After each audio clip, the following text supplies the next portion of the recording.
사도신경 하심으로 신앙 고백하겠습니다.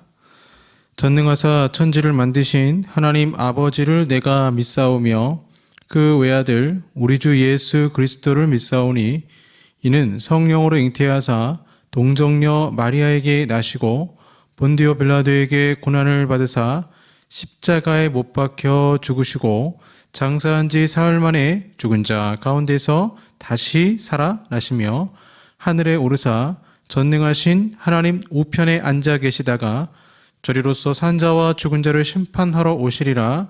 성령을 믿사오며 거룩한 공예와 성도가 서로 교통하는 것과 죄를 사하여 주시는 것과 몸이 다시 사는 것과 영원히 사는 것을 믿사옵나이다. 아멘. 찬송하겠습니다. 363장 내가 깊은 곳에서 찬송가 363장입니다.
아멘. 기도하겠습니다.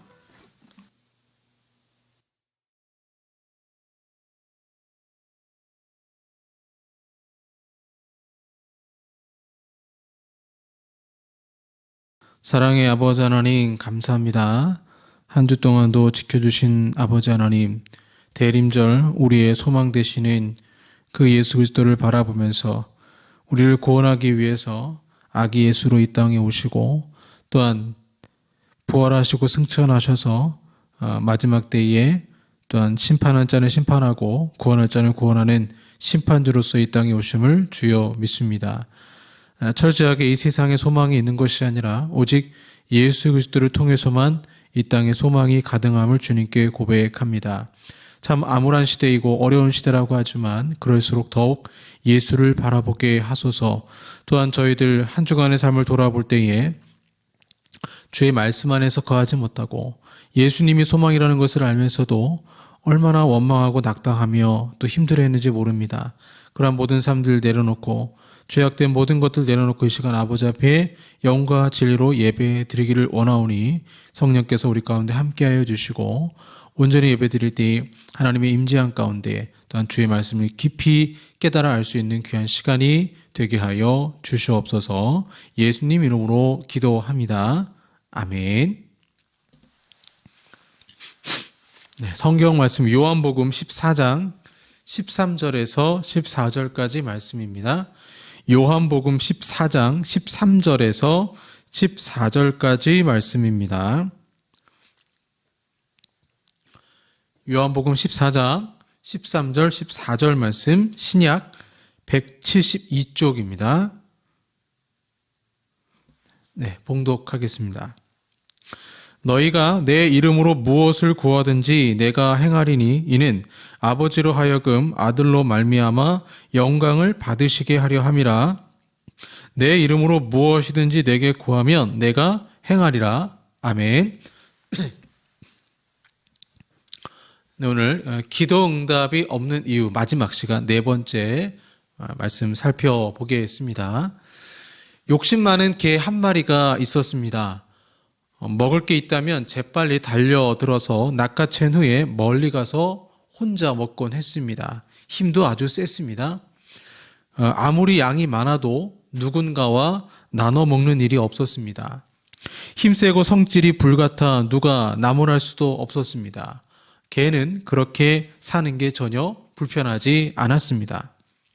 어느 날 잔치집에 가서 실컷 얻어먹고 고기 한 덩이를 입에 문 채 기분 좋게 길을 가고 있었습니다. 그러다가 강을 만났는데 강을 건너야 집에 다다를 수 있었기 때문에 이제 그 강에 가기 위해서 다리를 하나 건너게 됩니다. 다리의 중간쯤에 섰을 때 내려다 보니까 놀랐습니다. 자기만큼 큰 덩치를 가지고 있는 개 한 마리가, 물론 이 모습은 물에 비친 자신의 모습이겠죠. 개 한 마리가 아주 큰 고기 덩어리 하나를 입에 물고 자신을 노려보고 있었던 것입니다. 자기 입에 문 고기 덩어리를 노리고 있는 게 분명하다. 내 고기 덩어리까지 지금 노리고 있구나 생각을 하게 된 거죠. 그래서 순간 생각하기를 그래, 약하게 보이면 안 돼. 기선을 제압해야 해. 개는 그 자리에 버티고 서서 다리 아래 있는 개를 톡하게 노려봤습니다. 이제껏 자신의 그런 살벌한 눈총에 고개를 떨구며 꽁무니를 빼지 않은 동물은 없었습니다. 그런데 강물 속의 개는 전혀 그렇지 않았습니다. 자신과 똑같은 자세로 마구 으르렁대는 것이었습니다. 그래, 정말 제대로 붙어보자는 거구나. 순간 움찔했지만 물러설 수는 없었습니다. 이것 봐라, 하는 수 없지. 그렇다면 본때를 보여줄 수밖에. 개는 강물 속에서 자신을 향해 도전해 오는 개를 제압함과 동시에 그 개가 물고 있는 먹이도 고기 덩어리도 빼앗을 궁리를 했던 것입니다. 그래서 그 강아지는 자기도 모르게 멍멍 하고 짖었어요. 그랬더니 놀랍게도 고기 덩어리가 물에 떨어지면서 자신을 위협했던 개도 사라졌던 것입니다. 참 이거 이소부화죠. 인간이 참 욕심을 부리면 안 되는데 야고보서 1장 15절 말씀 보시면 욕심이 잉태한 즉 죄를 낳고 죄가 장성한 즉 사망을 낳느니라 말씀하고 있죠. 야고보서 4장 3절 말씀 보시면 구하여도 받지 못함은 정욕으로 쓰려고 잘못 구하기 때문이라. 개가 욕심 부리다가 강가에 비친 자신의 모습을 제대로 인식하지 못하고 결국 있던 고기까지도 떨어뜨리고 말았죠. 여러분, 기도도 마찬가지입니다.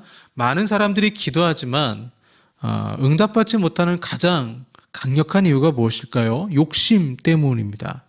말은 하나님의 영광을 위해서 기도하지만 실제는 자신의 욕심을 성취하고자 기도하니 하나님이 그 기도에 응답하지 않으시는 것입니다. 하지만 여러분, 오늘 본문 말씀에 보시면 이렇게 나옵니다. 내 이름으로 무엇이든지 내게 구하라 내가 행하리라. 예수님이 자신의 이름을 걸고 약속하셨습니다. 내 이름으로 무엇이든지 내게 구하면 내가 행하리라. 아니, 주님 분명히 말씀하셨잖아요. 무엇이든지 예수님의 이름으로 구하면 응답하시겠다고 분명히 약속하셨잖아요. 여러분, 하나님이 어떤 분이십니까? 하나님은 당신과의 언약 속에서 약속하신 것은 반드시 이루시는 분입니다. 너는 내게 부르짖으라 내가 내게 응답하겠고 내가 모르는 크고 비밀한 일을 내게 보이리라. 구덩이에 빠진 예레미야에게 구원의 그림을 보여주시고 약속대로 말씀을 성취하신 분입니다. 그런 분이 무엇이든지 구하라고 했으니까 이 구절을 맞이한 순간 죄된 인간은 본성이 그렇습니다. 본문의 문장을 딱 읽을 때에 자신에게 유리한 구절만 강조하는 것입니다. 내 이름으로 무엇이든지 내게 구하면, 이 구절을 반복해서 읽다 보면 사람의 마음이 주로 어디에 쏠릴까요? 무엇이든지에 쏠리죠. 무엇이든지에 마음이 쏠리면서 하나님을 마치 순간 램프의 요정 진이로 만들고 싶다라는 욕구가 용솟음치며, 주님 성경에 무엇이든지 구하라고 했으니까 저도 무엇이든지 구하겠습니다. 제가 살고 있는 집 너무 형편없습니다. 더 넓은 아파트를 주세요. 제가 타고 다니는 자동차 너무 올드카입니다. 최신 하이브리드 자동차를 주세요. 물론 좀 더 큰 차였으면 좋겠습니다. 청년들 같은 경우는 주님 무엇이든지 주신다고 하셨으니 배우자를 예비해 주세요. 이왕이면 예뻤으면 좋겠습니다. 자신이 강조한 무엇이든지에만 초점을 두면 사람은 자신의 욕심을 투영해서 기도하기 시작하는 것입니다. 그런데 여러분, 성경 보면 나를 위한 기도가 또 반드시 이기적인 것은 아니잖아요. 그래서 헷갈립니다. 지금 내가 하는 기도가 욕심인지 아닌지 헷갈리는 것이죠. 야고보서 4장 2절은 이렇게 나옵니다. 너희가 얻지 못하면 구하지 아니하기 때문이요. 기도하지 않기 때문에 얻지 못한다라는 거예요. 아니, 주님 정욕으로 구해서 얻지 못한다고 하면서 이번에는 또 너희가 기도하지 않기 때문에 얻지 못한다고 하십니까? 저보고 어쩌라는 겁니까? 기도하면 욕심을 버리라고 하시고 기도하지 않으면 내가 기도하지 않으니 줄 수 없다 하시니 헷갈립니다. 마태복음 7장 7절 구하라 그리하면 너에게 주실 것이요 찾으라 그리하면 찾아낼 것이요 문을 두드리라 그리하면 너희에게 열릴 것이니. 즉 기도는 적절한 범위가 중요합니다. 하나의 선 스펙트럼을 생각해 보세요. 구하지 않는 것 0으로 시작해서 나의 최대 욕심 100 사이에 선이 하나 있습니다. 하나님은 이 선에서 어느 한 지점에서 예를 들어 50 이상이 되면 욕심이고 50 이하는 일용할 양식이야. 범위를 그렇게 정하시면 우리가 따라가야죠. 어쩔 수 없습니다. 하나님이 내 뜻에 맞추는 것이 아니라 내가 그분 뜻에 맞춰야 되겠죠. 그래서 실제로 하나님은 필요한 물질을 공급해달라고 기도할 때 주세요. 나의 하나님이 그리스도 예수 안에서 영광 가운데 그 풍성한 대로 너희 모든 쓸 것을 채우시리라. 바울도 기도하잖아요. 제가 신학교 다닐 때 수십 번 경험했습니다. 전도사 사례비 40만 원, 11주 떼고 주정원금 떼고 실 사례비 30만 원, 이거 가지고 뭐 어떻게 생활이 가능하겠어요? 그 당시 중계동에서 서울대 입구역까지 가는데 학교를 가야 되니까요. 참 오래 걸렸습니다. 뭐 신학생 때는 사실 밥보다 중요한 게 책이거든요. 그래서 책을 사려면 어쩔 수 없이 점심을 굶어야 했습니다. 또 당시 섬기던 교회가 작았기 때문에 등록금을 지원해 주지 못했습니다. 사례비 40만 원으로 뭐 교통비하고 교과목 필수 책 사고 또 뭐 아이들 뭐 사주고 그러면 점심값이 없어요. 그러면 신학교 다닐 때 강제로 점심 금식을 했습니다. 학교 채플실에 저와 같은 처지의 사람들이 점심에 기도하고 있어요. 그럼 제가 무슨 기도를 드리겠습니까? 배고파 죽겠는데 저도 사람인지라 주님 일용할 양식을 주세요. 신학 공부할 때 지장 없게 도와주세요. 제일제당 회사 생활할 때는 그냥 뭐 시간 날 때마다 먹을 게 많았는데 신학생이 되니까 너무 굶는 거예요. 저도 이제 사람인지라 일용할 양식을 달라고 기도했죠. 그리고 그 다음날 신학생 같은 동기생 분이 여자 집사님이 계셨는데 늦게 이제 공부를 하신 분이었어요. 저한테 봉투를 하나 주시더니 이거 가지고 잘 쓰라고 하나님이 기도할 때 마음 주셨다고 부담 갖지 말라고 너무 감사해서 감사합니다 말씀드리고 이제 봉투가 돈이 들었나 했어요. 돈을 좀 주셨나 보다. 열어보니까 그 당시 식권 30장이 들었습니다. 얼마나 감사했는지 몰라요. 식권 30장이면 한 달 반은 이제 안 굶어도 돼요. 그럼 이제 기쁘게 이제 식당에 가서 밥을 먹는 거죠. 그러니까 하나님께 일용할 양식을 구하면 응답을 하세요. 응답하십니다. 질병에 있는 자가 나 좀 치료해 주세요. 기도하는 것이 이기적인 것일까요? 아닙니다. 하나님은 당신의 자녀가 낫기를 원하십니다.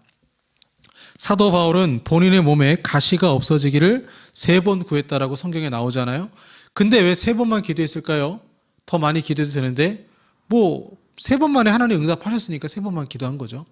만약에 응답이 없다면 수천 번, 수만 번 기도해도 상관없어요. 응답받을 때까지 기도해야 되겠죠. 우리가 지혜가 부족해서 하나님께 기도합니다. 내가 이 문제를 해결할 수 없어서 기도합니다. 그럼 그게 여러분 이기적인 기도일까요? 아닙니다. 아무것도 염려하지 말고 다만 모든 일에 기도와 간구로 너희 구할 것을 감사함으로 하나님께 아뢰라. 그리하면 모든 지각에 뛰어난 하나님의 평강이 그리스도 예수 안에서 너희 마음과 생각을 지키시리라. 빌립보서 4장 6절과 7절 말씀이죠. 기도하면 모든 지각에 뛰어난 하나님이 해답을 주시기도 합니다. 길이 막힐 때 잠언 말씀이 있잖아요. 너는 마음을 다하여 여호와를 신뢰하고 내 명철을 의지하지 말라. 너는 범사의 그를 인정하라. 그리하면 내 길을 지도하시리라. 잠언 3장 5절과 6절 말씀입니다. 앞길이 막힐 때 기도하면 길을 열어주시겠다고 약속하셨습니다. 이렇게 기도하는 것이 이기적인 기도일까요? 전혀 아닙니다. 오히려 하나님을 의지하는 기도이기 때문에 하나님이 기뻐하십니다. 사랑 많은 부모가 자녀에게 기쁜 마음으로 좋은 선물을 주듯이 주님도 우리를 돌봐주십니다. 더군다나 너희는 먼저 그의 나라와 그의 의를 구하라. 그리하면 이 모든 것을 더하시리라. 하나님 나라 일을 하는 자들에게 이 모든 것까지도 알아서 주시겠다고 약속하셨습니다. 그러면 나의 기도가 이기적인 것인지 아닌지 지표가 무엇일까요? 짧게 말씀드리면 첫 번째로 나의 요청이 다른 사람의 희생을 대가로 얻는 유익이라면 그 기도는 이기적인 것입니다. 시합을 앞둔 한 고등학교 축구팀이 기도 부탁을 해요. 목사님, 우리 팀을 위해서 기도해 주세요. 이제 그 고등학교 축구팀과 붙는 상대팀에도 목사님이 심우하는 그 교회에 출석하는 고등부 학생들이 있어요. 그러면 그 학생들도 기도 부탁을 하거든요. 그 중간에서 목사님은 뭐라고 기도해야 될까요? 하나님, 이 친구가 선착순으로 먼저 나한테 기도 부탁했으니까 제가 이 팀이 이기게 해달라고 기도할게요. 그렇게 할 수는 없잖아요.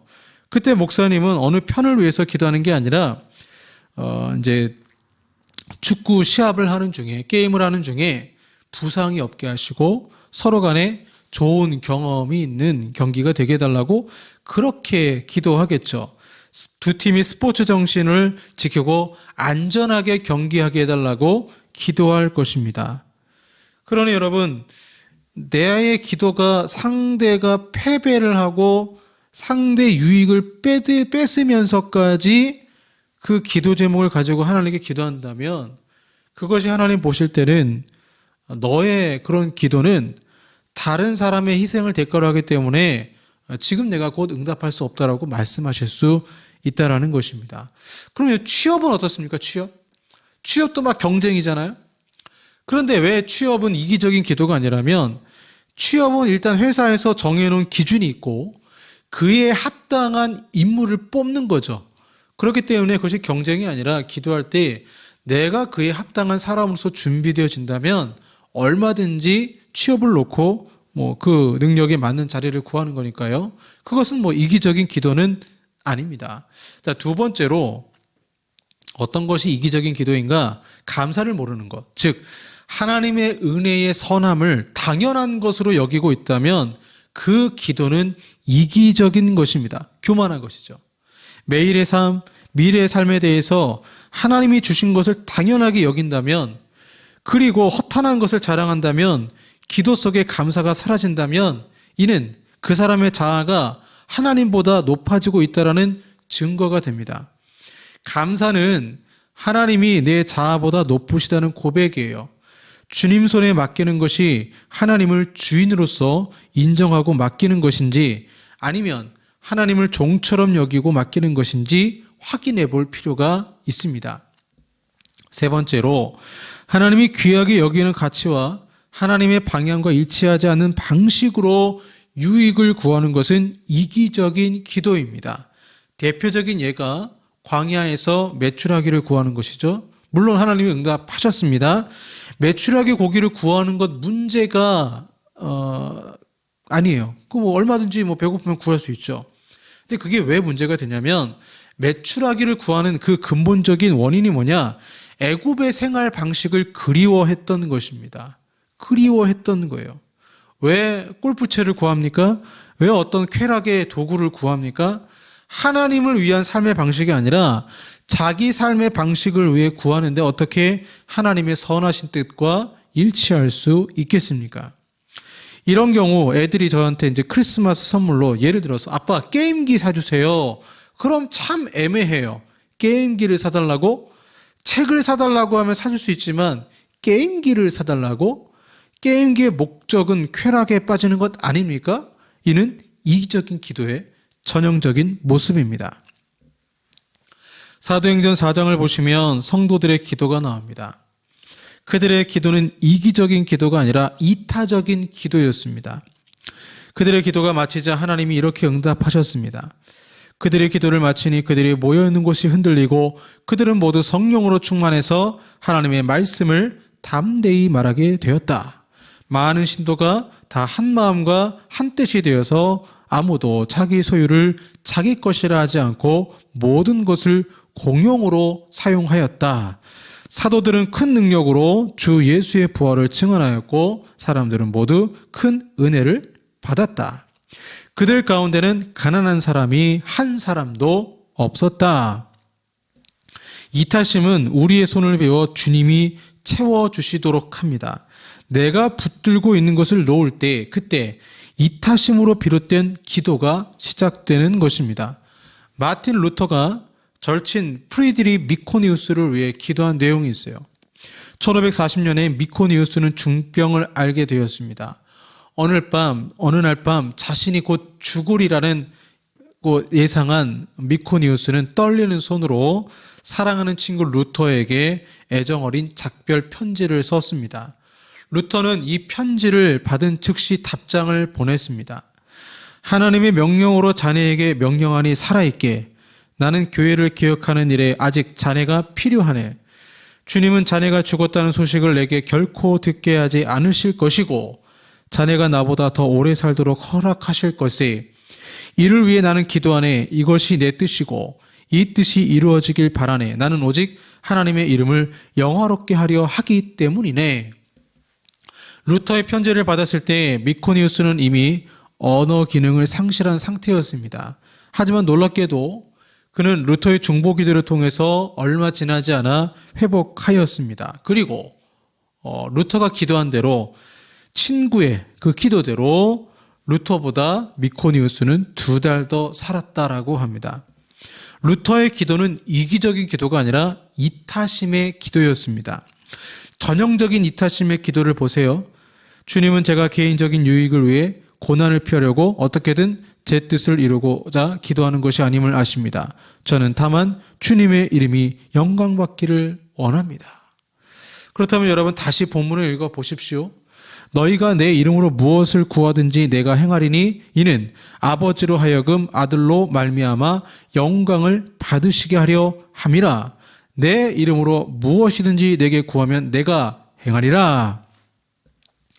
이 말씀에 가장 강조해야 될 문구가 무엇일까요? 무엇이든지 아니에요. 사람은 무엇이든지에 주목하기 시작하면서 이기적인 기도를 하게 되고 정욕으로 구하게 되며 그래서 응답이 없어요. 우리가 강조해야 될 문구는 내 이름으로예요. 예수님의 이름으로예요. 예수님의 이름으로. 신학적으로 기도할 때 왜 예수님의 이름으로 기도합니까? 세상의 유일한 중보자 예수님밖에 없어요. 완전한 사람이시고 완전한 하나님이시기 때문에 우리의 죄를 속하셨기 때문에 기도를 할 때 우리가 마지막에 예수님의 이름으로 기도합니다. 기도를 할 때 성령의 도움으로 기도를 하게 됩니다. 지금도 하나님은 보좌 우편에서 우리를 위해서 기도하고 있어요. 이것이 신학적으로 설명하는 예수님의 이름으로 기도하는 이유가 됩니다. 저는 여기서 또 한 가지 더 붙이려고 합니다. 예수님의 이름으로의 또 다른 의미가 무엇일까? 그것은 명예입니다. 명예예요. 예수님의 이름은 예수님의 명예가 걸려 있습니다. 논문을 쓸 때 주석을 달죠. 또 인용 문구를 달게 될 때 어느 책 몇 페이지에서 저자가 누구인지를 명시하고 인용합니다. 인용의 가치는 책 저자에게 나오는 것입니다. 내가 이러이러한 이론을 주장할 수 있는 것은 나와 같은 주장을 한 학자, 이 학자도 똑같이 했기 때문입니다. 이로써 논증이 되는 것입니다. 책 저자의 이름을 사용한다는 것은 그 저자의 명예를 사용하는 것입니다. 그렇다면 여러분, 예수님의 이름으로 기도할 때 예수님의 이름을 명예라 생각해 본 적이 있습니까? 예수님의 이름으로 예수님의 명예가 달렸는데 기도의 내용은 이기적이에요. 욕심으로 구합니다. 그러면 누구의 이름을 더럽히는 것입니까? 예수님의 이름을 더럽히는 거예요. 예수님의 이름으로 통로의 역할도 하지만 예수님의 이름으로 필터의 역할도 합니다. 필터는 온갖 불순물을 거르게 됩니다. 욕심으로 기도하면 필터링으로 걸러내는 것입니다. 주님은 제자들에게 예수님의 이름으로 기도하라고 하신 이유는 너도 나처럼 기도하라는 것입니다. 예수님이 기도하듯이 그렇게 기도한다면 겟세마네 동산에서 나의 원대로 마옵시고 아버지의 뜻대로 하옵소서 기도하게 됩니다. 예수님은 수시로 제자들을 위해서 또 지금은 저 하늘 보좌 위에서 우리를 위해 중보 기도하십니다. 주님의 기도는 이타적인 기도의 대표성을 띠는 것입니다. 이타적인 기도는 반드시 응답되는 것이죠. 유명한 선교사님의 그 기도응답 이야기가 있잖아요. 그 선교사님이 아프리카에서 사역을 하는데 하루는 주로 이제 하시는 사역들이 야전 병원에서 봉사하는 것이고 또 이제 아프리카는 약이 부족하다 보니까 보급품을 구해서 2주에 한 번 자전거를 타고 정글을 지나 수시로 이동을 했습니다. 이틀의 여정이기 때문에 중간에 하룻밤을 그 정글 속에서 야영을 하고요. 한 번은 이분이 선교사님이 은행에서 수금을 하고 약품과 보급품을 갖고 야전병원으로 돌아와야 했습니다. 그런데 도시로 들어갔을 때 두 남자가 싸우고 있었어요. 한 사람은 심각한 부상을 당했습니다. 그래서 그 선교사님이 예수님의 이름으로 그 영혼을 치료해주고 예수님도 증거해줬습니다. 그리고 이틀 걸리는 일정을 소화하고 밤에 야영하고 사고 없이 집에 돌아왔어요.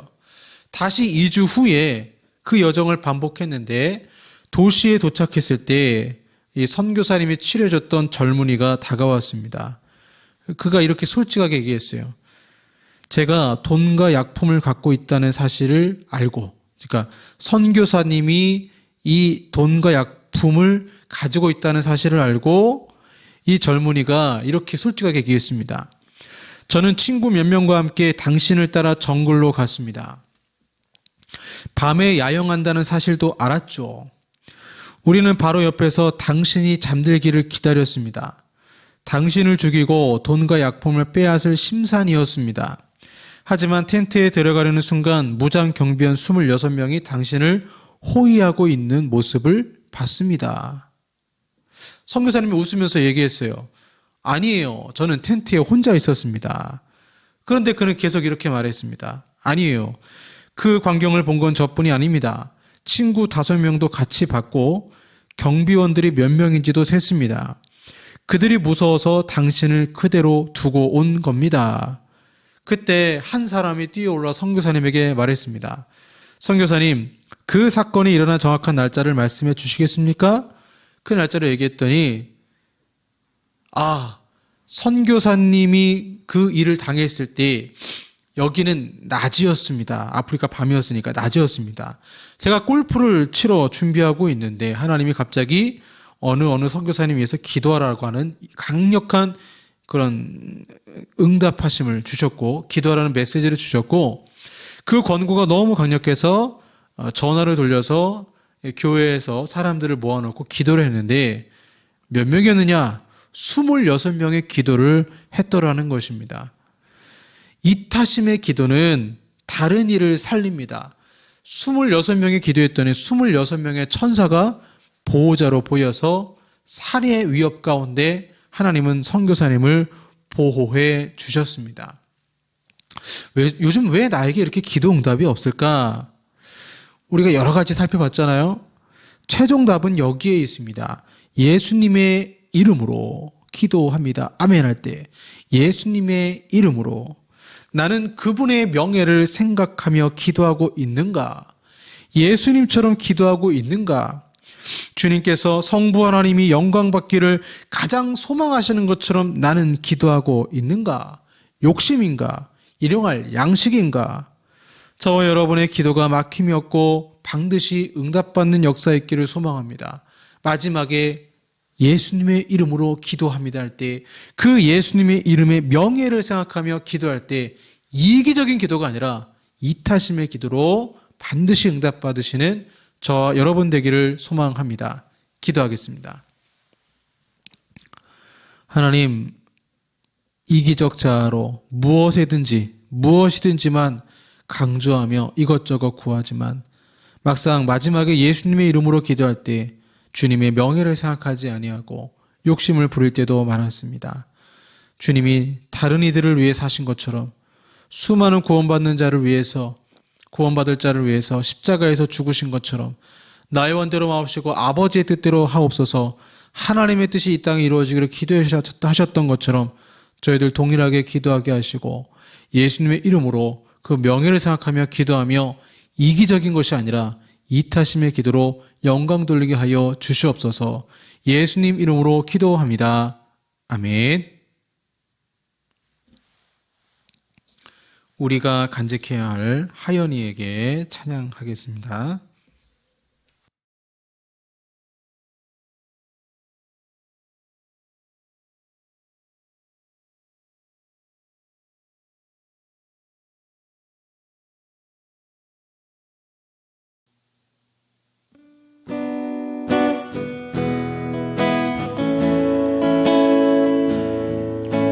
우리가 간직해야 할 소중한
기도하겠습니다.